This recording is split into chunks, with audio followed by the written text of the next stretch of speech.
تو سیدوں کا بڑا ادب ہے، احترام ہے کہ ان کو نبی پاک صلی اللہ علیہ وسلم سے براہ راست نسبت ہے، یعنی حضور کی اولاد میں سے تو اس لیے سیدوں کا ادب کرنا چاہیے۔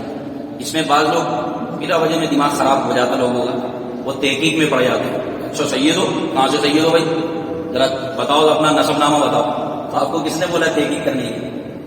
کسی کا سید ہونا مشہور ہو گیا تو اب آپ پر یہ بنتا ہے کہ آپ ادب و احترام کریں، اس کی تعظیم کریں، ورنہ تو وہ پوچھے تم اس کی اولاد ہو، اس کا کیا ثبوت ہے؟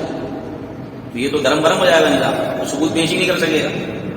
تو اس لیے جس کا سید ہونا مشہور ہے تو اب ادب کا تقاضا یہ ہے کہ اس کا ادب کیا جائے اور نسبت کا احترام کیا جائے کہ نبی پاک صلی اللہ تعالی علیہ وسلم کی اولاد پاک میں سے۔ اور سید کو بھی چاہیے کہ وہ گناہوں سے بچے۔ بعض اپنے نام کے آگے سید تو بڑے دھڑلے سے لگاتے ہیں اور ان کے کام ایسے ہوتے ہیں، معاذ اللہ سبحانہ وتعالی۔ اعلیٰ حضرت نے فرمایا جب بھی اس کو برا نہ کہیں، اس سے نفرت نہ کریں، اس کے کام سے نفرت کریں اور اس کی اصلاح کرنے کی کوشش کریں، اور نظر رکھیں اس کے نسب پر، اس کی نسبت پر۔ تو اگر کوئی سید ہیں اور وہ گناہوں میں مشغول ہے تو ان کو برا بھلا نہ کہا جائے، اس سے اصلاح کی جائے۔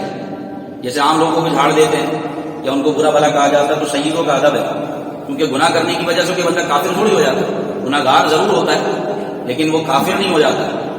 تو البتہ سیدوں کی نسبت کی وجہ سے، ان کے نسب کی وجہ سے ان کی تعظیم کرنے والے کو ثواب ملے گا، جو نہیں کرے گا تو وہ بے ادب ہے اور وہ سوچ لے کہ میں کس کی ذات اور کس کی نسبت کے آگے بات کر رہا ہوں۔ تو ہمارے ہاں الحمدللہ اہل سنت میں تو بڑا ادب ہے سیدوں کا اور بڑی تعظیم کی جاتی ہے سید زادوں کی کہ وہ خاص جزو رسول ہیں۔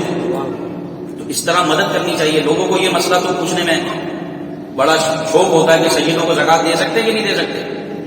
تو بھائی نہیں دے سکتے، اس کا مطلب یہ تھوڑی ان کی مدد نہیں کر سکتے۔ سیدوں پر زکوٰۃ حرام ہے کہ زکوٰۃ مال کا میل ہے اور ان کی نسبت کی وجہ سے، ان کے نسب میں اعلیٰ ہونے کی وجہ سے زکوٰۃ ان پر حرام ہے، یہ طے ہے، تمام فقہا کا اس پر اتفاق ہے۔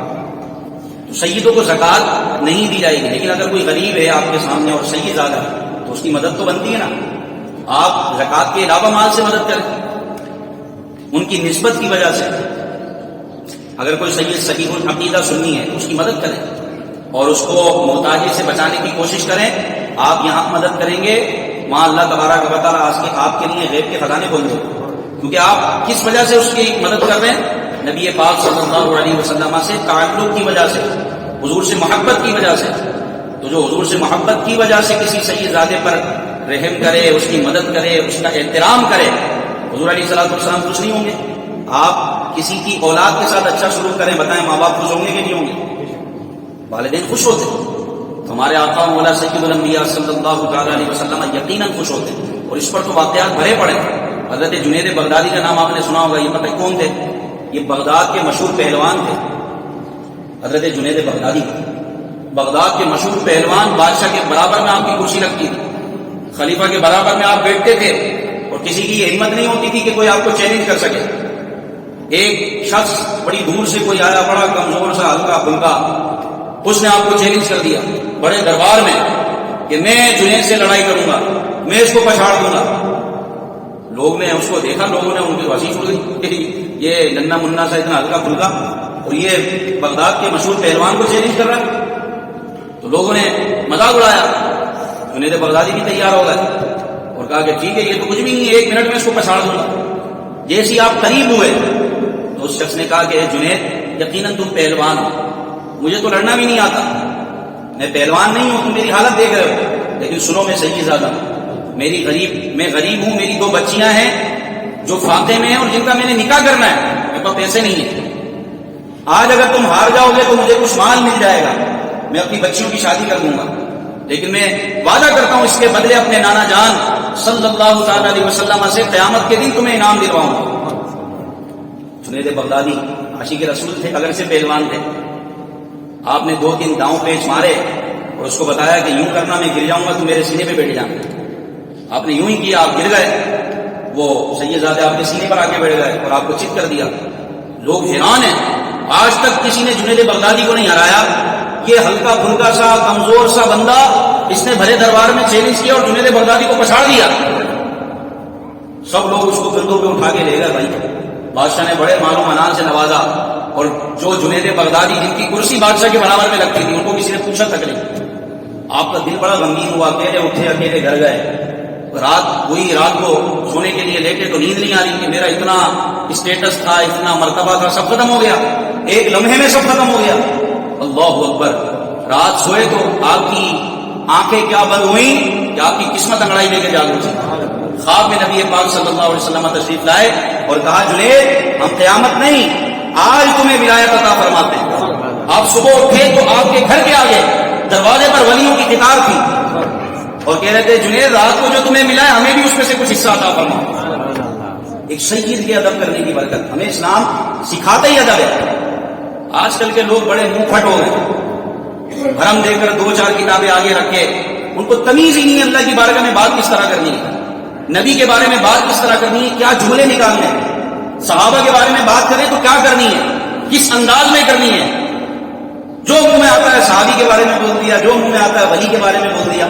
ارے بھائی ہماری عزتوں کا مرکز ہے، ہماری عقیدتوں کا مرکز ہے. کوئی اپنے ماں باپ کے لیے غلط الفاظ استعمال نہیں کرتا، وہ کرتا ہے تو دنیا اس کو چھوڑتی نہیں ہے.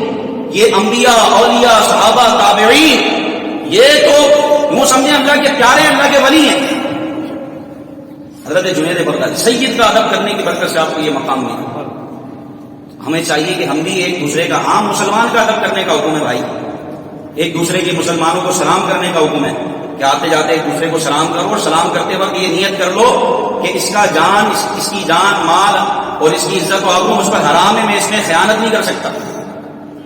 یہ ہے ہمارے اسلام کی تعلیم.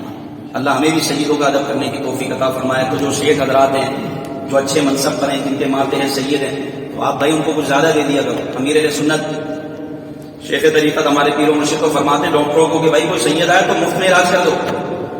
آپ کے دکان پر کوئی سید سودا لینے آئے، نسبت پر نظر رکھتے ہوئے کہ نبی پاک صلی اللہ علیہ وسلم کی اولاد میں سے ان کو دو، پھر دیکھو رزق کہاں سے ملتا ہے آپ کو. وہاں سے ملے گا، آپ کو گمان بھی نہیں ہوگا، کیونکہ آپ نے حضور کی اولاد کا ادب کیا. کوئی سامان لینے آئے تو دیکھ رہے ہیں سید ہے، وہ سامان لے رہا ہے، آپ اس کی پیمنٹ کر دو، کسی نہ کسی طرح فائدہ پہنچاؤ. تو پھر دیکھو، بلکہ اللہ نے دیا ہے تو آپ مہینے کا راشن باندھ لیں کسی سید کے گھر پر، وہ زکوٰۃ سے نہ ہو، کیونکہ زکوٰۃ سید نہیں لے سکتا، وہ آپ کے خالصتاً رزق حلال سے ہو. انہوں نے جب دعا کے لیے ہاتھ اٹھائے نا تو بیڑا ہی پار. یہ باندھ لیں کسی سید زادے کی کفالت، اس کے گھر کی کفالت، اس کے بچوں کے اخراجات، جس سے جتنا بن پڑے خرچ کرو تو اوپر خرچ کیا جائے. اور یہ رائے خدا میں دینا تو سب سے زبردست طریقہ ہے. اللہ پاک ہمیں عمل کی توفیق عطا فرمائے.